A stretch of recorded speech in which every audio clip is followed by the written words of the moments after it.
Hello everyone, welcome back on my YouTube channel.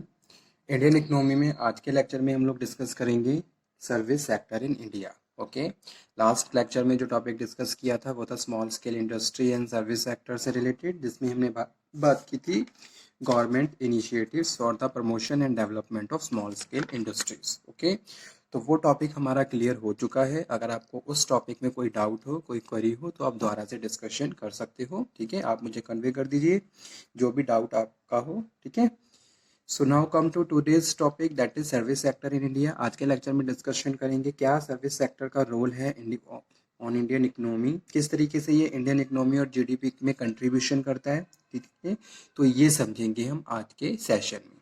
So let's cover. सबसे पहले समझेंगे service sector है क्या। ठीक है, व्हाट इज द इंट्रोडक्शन एक तरीके से। सो इन एडवांस्ड इकोनॉमीज, अगर मैं करंट इकोनॉमी की बात करूं, एडवांस इकोनॉमी की बात करूं, so the growth in the primary and secondary sectors are directly dependent on the growth of service. जैसे कि बैंकिंग है, इंश्योरेंस है, ट्रेड है, कॉमर्स है और एंटरटेनमेंट है। Okay, so the activities under the preview of the service sector are quite diverse. Trading, transportation and communication, financial, real estate, business services, community, social and personal services are the industries which come under the service sector. तो ये सब service sectors में आती हैं services, जितने भी अभी मैंने नाम लिए हैं जो कि रिलेटेड है बैंकिंग से रिलेटेड हो, या फिर कम्युनिकेशन से रिलेटेड हो, या फिर इंश्योरेंस से रिलेटेड हो, कॉमर्स से रिलेटेड हो, ट्रांसपोर्टेशन से रिलेटेड हो। Okay, so the service sector play very important and significant role in the growth and development of the Indian economy. Indian economy की बात करता हूं तो इंडियन इकोनॉमी में एक मेजर एंड ग्रेट कंट्रीब्यूशन है सर्विस सेक्टर्स का। सर्विस सेक्टर्स ने जीडीपी में जो कंट्रीब्यूशन दिया है, so the sector contribute around 60% of the GDP. Okay, so in alignment with the global trend, Indian service sector has witnessed a major boom and is one of the major contributor to the both employment and national income. तो employment के लिए और national income के लिए जो service sector है उसका एक मेजर कंट्रीब्यूशन है, अगर मैं इंडियन इकोनॉमी की बात करता हूँ। ठीक है, क्योंकि सर्विस सेक्टर से बहुत सारी जॉब अपॉर्चुनिटीज क्रिएट हो रही हैं। ठीक है, नेशनल इनकम बढ़ रही है। तो ये सारे क्या है, ऐसे फैक्टर्स हैं जो हमारी इकोनॉमी पे एक पॉजिटिव इफेक्ट डाल रहे हैं।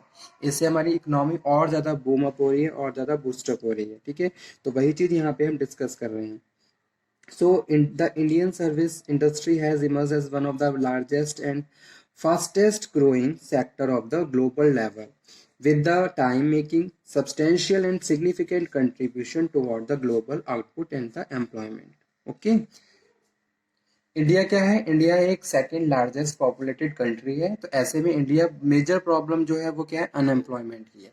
लेकिन सर्विस सेक्टर ने क्या करा, इस तरीके की प्रॉब्लम्स को कवर अप किया और number of job opportunities provide की।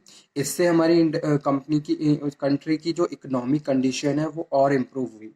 तो वही चीज़ यहाँ पे हम डिस्कस कर रहे हैं।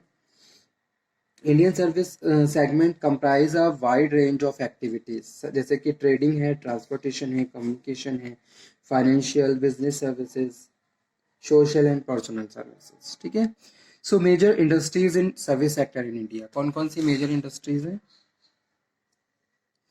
In advance economy?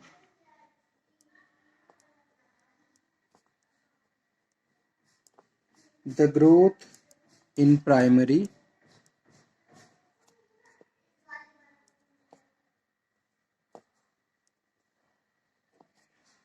and secondary sector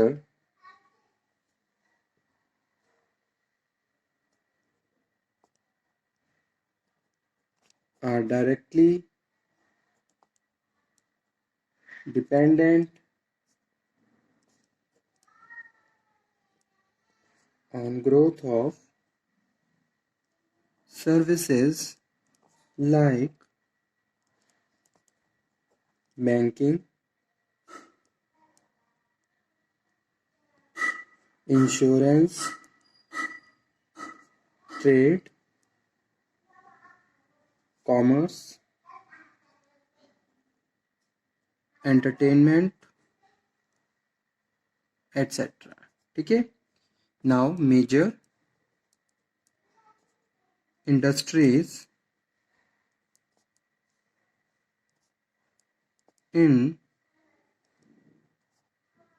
service sector in India. Okay.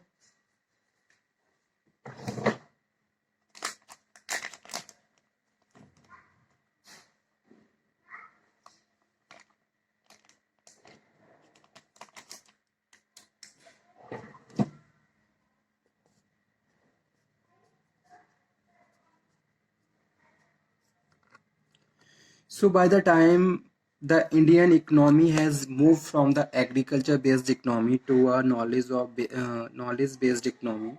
Okay.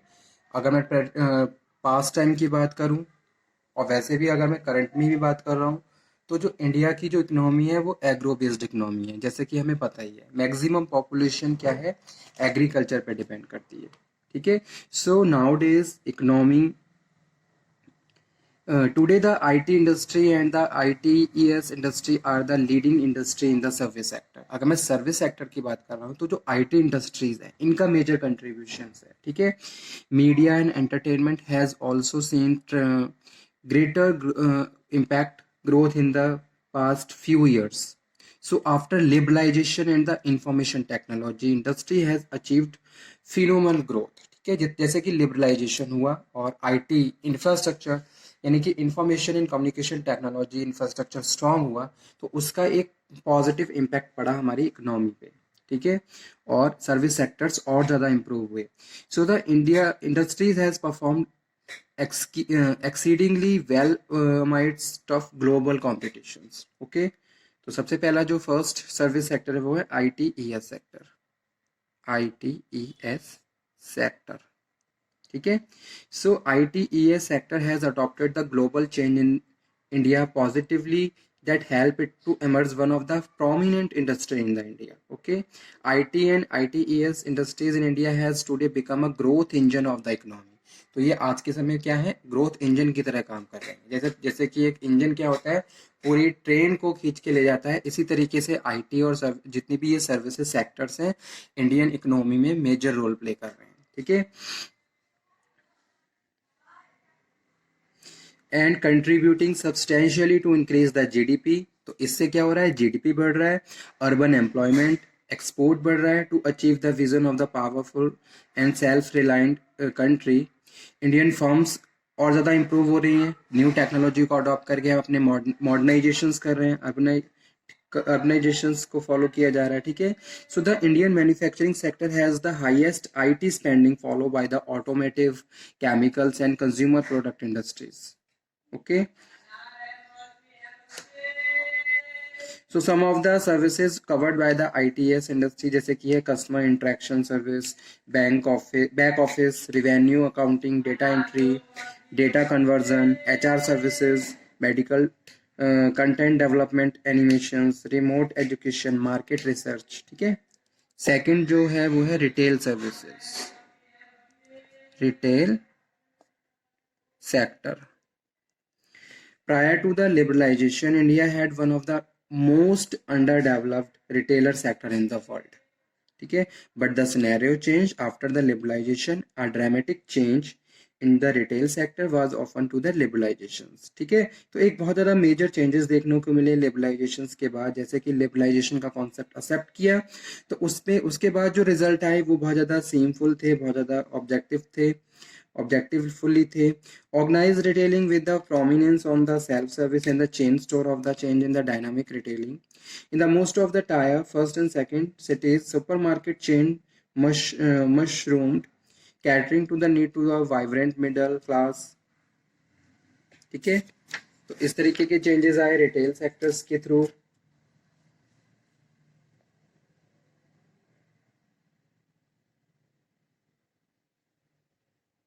तो एक सर्वे हुआ, सर्वे में ये देखा गया online shopping in India estimate to around the 52,000 crore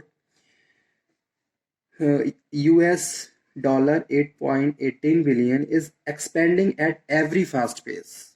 So the trend is not only limited to the metro cities, but even in smaller towns and cities, people are opting the shopping through online website also. ठीक है, तो इस तरीके से online websites और जो retail services है इन्होंने ग्रेटर कंट्रीब्यूशन दिया इकोनॉमी को ग्रो और डेवलप करने में. ठीक है, तो अगर मैं इंडियन इकोनॉमी की बात कर रहा हूँ तो रिटेल सेक्टर्स का भी ग्रेटर कंट्रीब्यूशन है.